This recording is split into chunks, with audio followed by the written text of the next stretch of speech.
Сәлем достар, бүгін мен сіздерге үй жағдайында үйде бар азық-түліктен жасалатын лагманның түрін көрсетемін. Сіздерге де жасап көруге кеңес беремін. Оған керек азық-түлігіміз ет, картошка, сәбіз, жуа және чеснок. Барлығын төртбұрыштылеп турап аламыз. Қазанымыз қызғаннан кейін майымызды құйып аламыз. Send message after message, forward my call.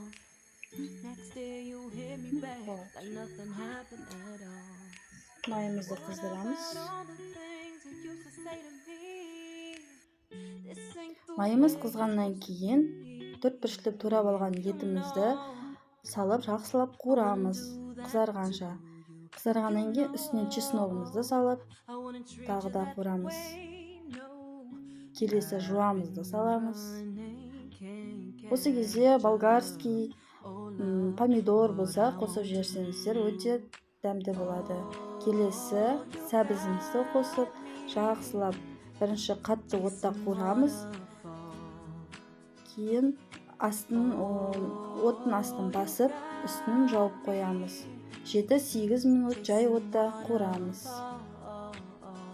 7-8 минутта осылай сәбізіміз әдемі болып пісті. Үстіне томатпен тұзымызды салып, жақсылап араластырамыз.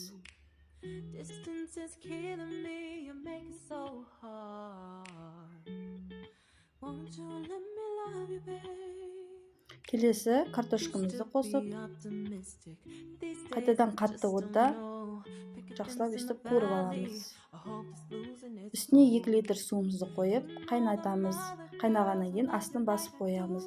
Оның қасына мінеке суымызды қайнатып, мен спагетти қолдандым, ортасын бөліп, баста осылай қатты отта қайнағанша араластырып тұрасыздар. Қайнағаннан кейін астын басып қойыңыздар. Піскеннен кейін салқын суда жуып алыңыздар.